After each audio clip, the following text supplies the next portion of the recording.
I'm sure that you are here tonight because you want to have a better understanding of the meaning of life, okay?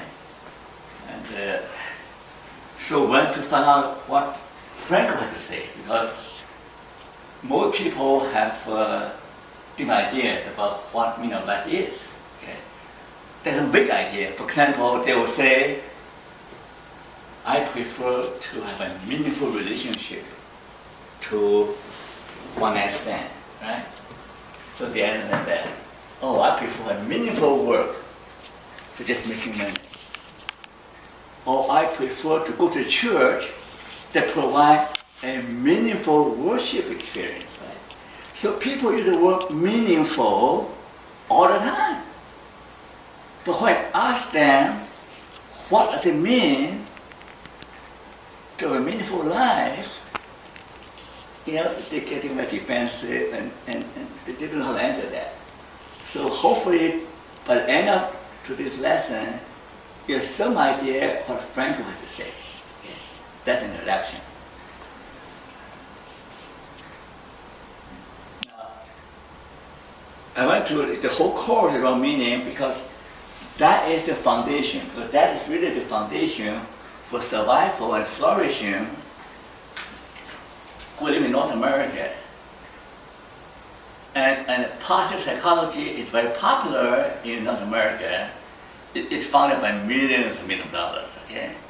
But basically, the American brand of positive vision is really propose happiness and success. Okay? Now, for example, Silverman, the champion of this vision, he just published a book called Flourish. Okay? So right now I'm doing a review of that book. Basically, he is saying that, well, there are 5 things you must do to live a full life. 5 things. You must have positive emotions, feeling good. You must be actively engaged in things you like. And you must have good relationship with people. And then you must have some meaning in your life. And you must have some accomplishment. Now, that makes sense, okay? That makes sense. But there's something missing, okay? There's something missing, okay? And you can pursue all 5 activities. Your life can still be empty, right? Because if you want to do 5 things, then everything will be fine. That will be easy solution for life problem. But the challenge is that often we do not have more bad days than good days, right? Sometimes we just can't feel good about what's going on. And sometimes you have no opportunity to be engaged in the work that you like, right? You get stuck in a dead-end job or confined job. And sometimes you do not have a meaningful relationship. You feel lonely. Okay? You feel lonely, you feel isolated. Okay? And there are times you can't find something bigger than yourself. Or sometimes you don't feel they have accomplished anything in your life. So that means, are you doomed to misery? Are you doomed to unhappiness? So there's something missing in his mission. Now his mission is for people who have everything going for them. Okay? And so Frankl have a different vision. Because unlike Martin Seligman, who was born in peace and prosperity and working in Ivy League University, lived a privileged, charmed life, Frankl was born between 2 world wars and during the Great Depression.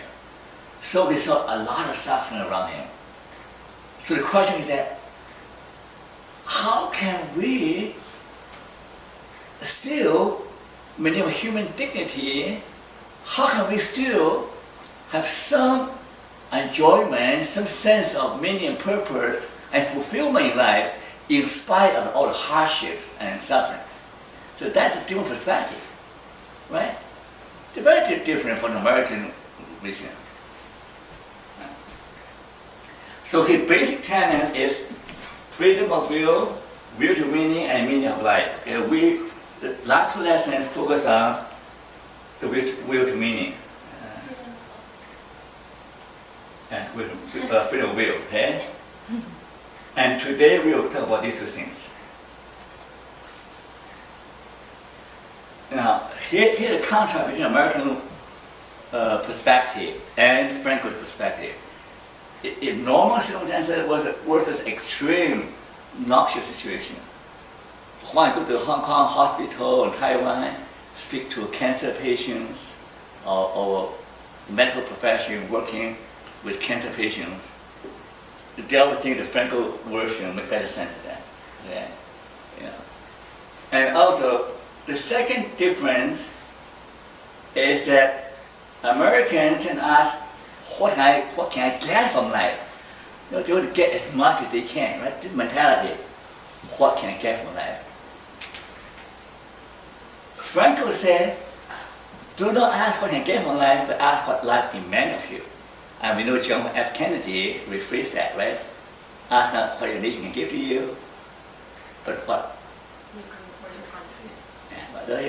John Kennedy copied Franco. Right? The whole idea is that life has demanded us, that we have a responsibility to humanity and to God and to those around us, right? So when you ask what does life demand of us, another individualistic, collectivistic, different idea.